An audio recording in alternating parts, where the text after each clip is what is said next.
നമസ്കാരം. കേരള നിയമസഭയിലേക്ക് നടക്കുന്ന തെരഞ്ഞെടുപ്പിൽ ഇന്ന് നമ്മൾ വിശകലനം ചെയ്യുന്ന ജില്ല ഇടുക്കി ജില്ലയാണ്. ഇടുക്കി ജില്ലയുടെ പ്രത്യേകത എന്താണ് എന്ന് ചോദിച്ചു കഴിഞ്ഞാൽ കേരള കോൺഗ്രസ് രാഷ്ട്രീയം കൂടി സജീവമായി നിൽക്കുന്ന ഒരു ജില്ലയാണ് ഇടുക്കി ജില്ല എന്ന് പറയുന്നത്. ഇടുക്കി ജില്ലയിൽ 5 നിയോജക മണ്ഡലങ്ങളാണ് നിലവിലുള്ളത്. 5-ൽ ഒരെണ്ണം ഒഴിച്ച് ബാക്കി 4ഇടത്തും ഇപ്രാവശ്യം മീൻസ് 2021 LDF ആണ് വിജയിച്ചിട്ടുള്ളത്. ഇനി നമുക്ക് അവിടുത്തെ 2021 അവരുടെ ഒരു വോട്ടിംഗ് പെർസെൻറ്റേജും അതോടൊപ്പം തന്നെ 2025 നടന്ന ത്രിതല പഞ്ചായത്തിലേക്കുള്ള തെരഞ്ഞെടുപ്പിൽ ഇരു മുന്നണികളല്ല 3 മുന്നണികളും നേടിയിട്ടുള്ള ഒരു വോട്ടിംഗ് എത്രയാണെന്ന് ഉള്ള കാര്യം പരിശോധിക്കാം. ആദ്യം നമ്മൾ പോവുക തൊടുപുഴയിലേക്കാണ്. തൊടുപുഴയിൽ 2021 നടന്ന തെരഞ്ഞെടുപ്പിൽ 67,495 വോട്ടുകൾ നേടി 20,259 വോട്ടിന്റെ ഭൂരിപക്ഷത്തിനാണ് ശ്രീ PJ ജോസഫ് വിജയിച്ചത്. അവിടെ നിന്ന് നമ്മൾ വരുന്ന സമയത്ത് ഈ ത്രിതല പഞ്ചായത്ത് തിരഞ്ഞെടുപ്പിൽ 72,796 വോട്ടുകളാണ് UDF നേടാൻ വേണ്ടി സാധിച്ചത്. 54,948 വോട്ടുകളാണ് LDF നേടാൻ വേണ്ടി സാധിച്ചിട്ടുള്ളത്. 16,223 വോട്ടാണ് NDAക്ക് നേടാൻ വേണ്ടി സാധിച്ചിട്ടുള്ളത്. അവിടെ 17,848 വോട്ടിന്റെ ഭൂരിപക്ഷമാണ് അല്ലെങ്കിൽ മേൽക്കൈയാണ് ഇപ്രാവശ്യം തൊടുപുഴയിൽ UDF ഉള്ളത്. അതായത് കഴിഞ്ഞ പ്രാവശ്യം ഉണ്ടായിരുന്നതിനേക്കാൾ ഏകദേശം 2,400ഓളം വോട്ടിന്റെ കുറവാണ് തൊടുപുഴയിൽ ഉണ്ടായിട്ടുള്ളത് എന്നുള്ളത് നമ്മൾ ഏറെ ശ്രദ്ധയോടുകൂടി നോക്കിക്കാണേണ്ട കാര്യമാണ്.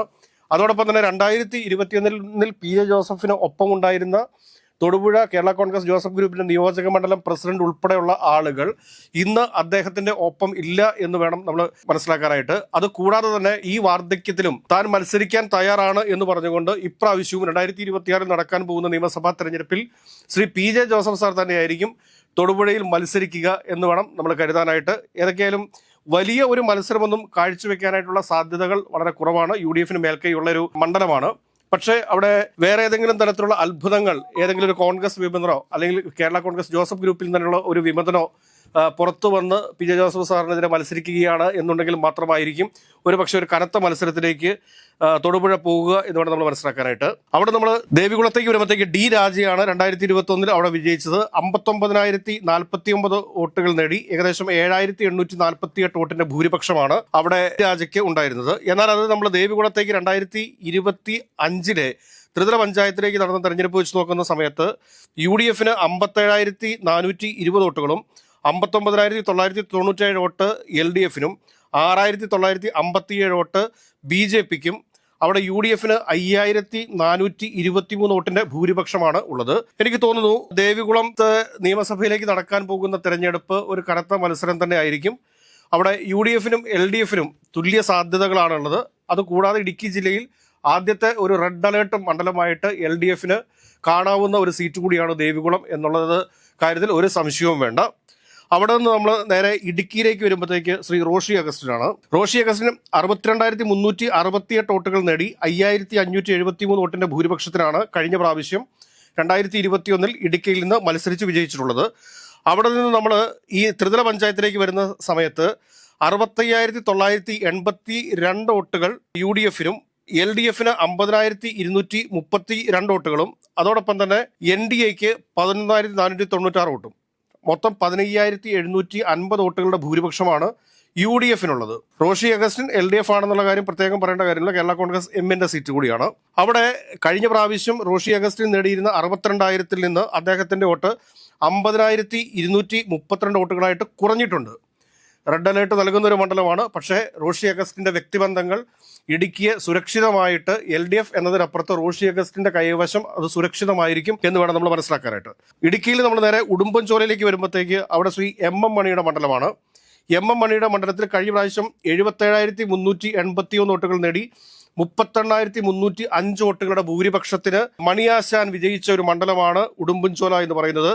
ആ ഉടുമ്പൻചോലയിൽ 2021 മലയാള മനോരമ ഉൾപ്പെടെയുള്ള പ്രമുഖ മാധ്യമങ്ങളൊക്കെ അവിടെ MM മണി തോറ്റുപോകും എന്ന് പ്രവചിച്ചിരുന്നതാണ്. പക്ഷേ എല്ലാവരെയും വിസ്മയിപ്പിച്ചുകൊണ്ട് കേരളത്തിലെ ഏറ്റവും നല്ലൊരു ഭൂരിപക്ഷം നേടി, ഒരുപക്ഷെ ഉടുമ്പൻചോല നിയോജക മണ്ഡലത്തിന്റെ ചരിത്രത്തിലെ ഏറ്റവും വലിയ ഭൂരിപക്ഷം നേടിക്കൊണ്ട് മണിയാശാൻ വിജയിച്ച ഒരു വർഷമാണ് 2021 നിയമസഭാ തെരഞ്ഞെടുപ്പ് എന്ന് പറയുന്നത്. അവിടെ നിന്ന് നമ്മൾ ഈ 2025 ത്രിതല പഞ്ചായത്ത് തെരഞ്ഞെടുപ്പിലേക്ക് വരുന്ന സമയത്ത് 55,594 വോട്ടുകളാണ് UDF നേടാൻ വേണ്ടി സാധിച്ചിട്ടുള്ളത്. 61,223 വോട്ടാണ് LDF നേടാൻ വേണ്ടി സാധിച്ചിട്ടുള്ളത്. 7,422 വോട്ടുകളാണ് NDAക്ക് നേടാൻ സാധിച്ചിട്ടുള്ളത്. ഇവിടെ LDF 5,000 629 വോട്ടുകളുടെ ഭൂരിപക്ഷം നേടാൻ വേണ്ടിയിട്ട് സാധിച്ചിട്ടുണ്ട്. വലിയ ഒരു റെഡ് അലേർട്ട് എന്ന് പറയാനൊന്നും സാധിക്കത്തില്ല എങ്കിലും ചെറുതായിട്ട് എങ്കിലും ഭരണവിരുദ്ധ വികാരം ആഞ്ഞടിച്ചിട്ടുള്ളൊരു സ്ഥലമാണ് ഉടുമ്പൻചോല എന്ന കാര്യത്തിൽ സംശയം വേണ്ട. അവിടെ നമ്മൾ പീരുമേട്ടിലേക്ക് വരുന്ന സമയത്ത് പീരുമേട്ടിൽ നിന്ന് ശ്രീ വാഴൂർ സോമനാണ്. അദ്ദേഹം അന്തരിച്ചുപോയി. CPIയുടെ സീറ്റായിരുന്നു. 60,141 വോട്ടുകൾ നേടി 1,835 വോട്ടിന്റെ ഭൂരിപക്ഷത്തിനാണ് അവിടെ വിജയിച്ചിട്ടുള്ളത്. എന്നാൽ ത്രിതല പഞ്ചായത്തിലേക്ക് നടന്ന തെരഞ്ഞെടുപ്പ് നമ്മൾ പരിശോധിക്കുന്ന സമയത്ത് 57,497 വോട്ടുകൾ UDFനും 51,373 വോട്ട് LDFനും 8,687 വോട്ട് NDAയ്ക്കും കിട്ടുന്ന സമയത്ത് UDF ഇവിടെ 6,124 വോട്ടിന്റെ ഭൂരിപക്ഷം നേടുന്നുണ്ട്. ഇതൊക്കെ കഴിഞ്ഞ പ്രാവശ്യം LDFന്റെ കൈവശം വരുന്ന മണ്ഡലമാണ് പീരുമേട് ഉൾപ്പെടെയുള്ള സ്ഥലങ്ങൾ. പക്ഷേ പീരുമേട് 6,124 വോട്ടിന്റെ ഒരു മേൽക്കൈ നേടാനായിട്ട് UDFന് സാധിച്ചിട്ടുണ്ട്. ഇപ്രാവശ്യം നമുക്ക് പറയാൻ സാധിക്കുന്നത് ഉടുമ്പൻചോല LDFനെ സംബന്ധിച്ചൊരു സുരക്ഷിതമായ മണ്ഡലമാണ്. ഇടുക്കി LDFനെ സംബന്ധിച്ചൊരു സുരക്ഷിത മണ്ഡലം തന്നെയാണ്. തൊടുപുഴ PJ ജോസഫ് സാറിന് അത് UDFന് ഒരു സുരക്ഷിത മണ്ഡലമാണ്. ദേവികുളത്തും അതോടൊപ്പം തന്നെ പീരുമേടിലും കനത്ത മത്സരത്തിനുള്ള സാധ്യതകളുണ്ട്. ഈ കനത്ത മത്സരത്തിൽ ആരാണ് വിജയിക്കുക എന്നുള്ളത് ജനങ്ങൾ തീരുമാനിക്കും. രണ്ട് മുന്നണികൾക്കും ഏറെ പ്രധാനപ്പെട്ട രണ്ട് മണ്ഡലങ്ങളാണ് ഈ ദേവികുളവും പീരുമേടും എന്ന് പറയുന്നത്.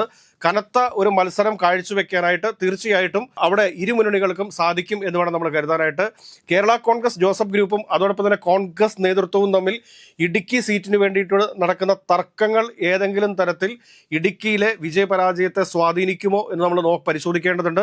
പക്ഷെ ഒരു കാര്യം പറയാൻ സാധിക്കും, ഇപ്രാവശ്യം VD സതീശൻ പറഞ്ഞതുപോലെ ടീം UDF എന്നൊരു വികാരത്തോടു കൂടിയിട്ടാണ് കോൺഗ്രസും PJ ജോസഫ് സാറിന്റെ പാർട്ടിയും ഒക്കെ മുമ്പോട്ട് പോകുന്നതെങ്കിൽ ഈ പറഞ്ഞ പീരുമേടും ദേവികുളവും ഒക്കെ വിജയിച്ച് കയറാനായിട്ട് അധികം പണി എടുക്കേണ്ടതായിട്ട് വരത്തില്ല. പക്ഷെ പരസ്പരം കാലു വരാനായിട്ടുള്ള ഒരു ശ്രമമാണ് കേരള കോൺഗ്രസ് ജോസഫ് ഗ്രൂപ്പും കോൺഗ്രസും നടത്തുന്നതെങ്കിൽ പരാജയമായിരിക്കും അവിടുത്തെ ഈ രണ്ട് മണ്ഡലങ്ങളിലെയും ഫലം എന്ന് വേണം നമ്മൾ മനസ്സിലാക്കാനായിട്ട്.